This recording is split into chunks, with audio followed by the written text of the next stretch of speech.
Je m'appelle Joël Beck, je suis naturaliste dans le Cantal.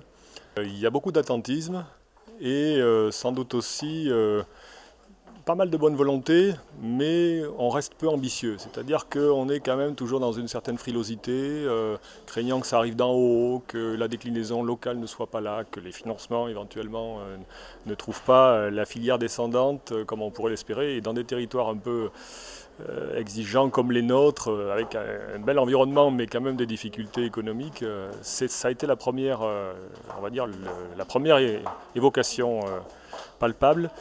Par contre, je pense que la trame verte, enfin ce réseau écologique national, lui a séduit vraiment les acteurs qui étaient autour de la table du groupe 2.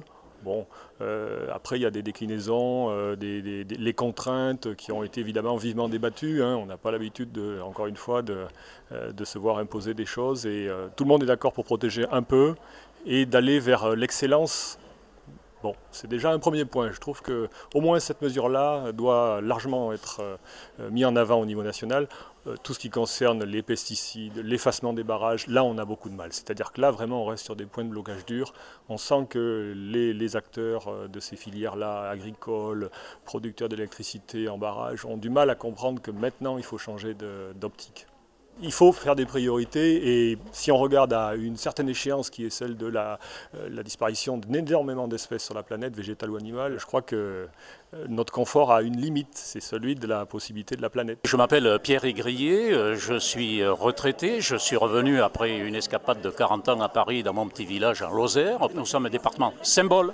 Là, en matière de population, en matière de taux d'agriculteurs, nous pouvons donc avoir l'ambition de devenir un symbole de la ruralité moderne avec un développement original qui aurait, à mon point de vue, deux piliers. Un pilier agricole, parce que ce sont les agriculteurs qui préservent notre magnifique territoire, mais encore faut-il les faire évoluer vers une agriculture HPE, haute performance environnementale, totalement respectueuse de l'environnement, qui a aussi comme mérite de maintenir le nombre d'exploitations actuelles.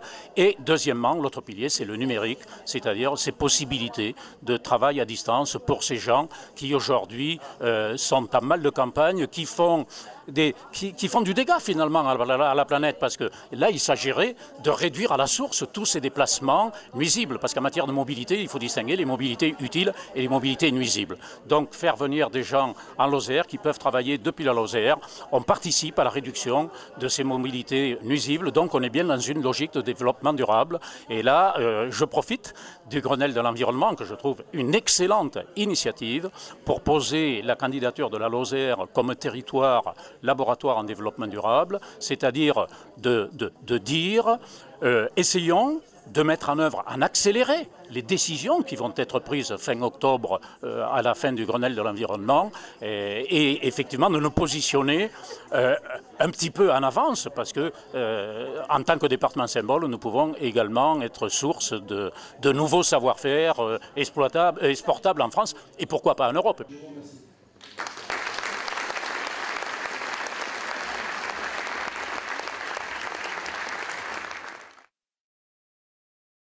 Je suis venu au Grenelle en fait pour échanger nos idées, pour débattre. Je pense que l'environnement, ça concerne tout le monde. Ça concerne aussi bien les jeunes que les moins jeunes.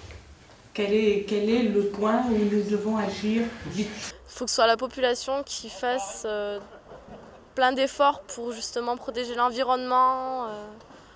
Dans les gestes quotidiens de tous les jours, je vais trier mes déchets. Moi qui triais jamais mes déchets, je vais les trier à partir de maintenant. On n'est pas assez sensibilisé sur ça. Manque d'information, et nous, on revient toujours à ce manque d'information. Aujourd'hui, l'information concerne plutôt les seniors, concerne les grands, et nous, on est plutôt mis de côté. Il n'y a pas assez d'informations, de communication avec la population, quoi. Tout se fait en haut et rien ne se dit en bas. Aujourd'hui, on ne sait pas vraiment comment atteindre les gens et comment leur faire passer le message, leur faire comprendre qu'il y a des choses à faire.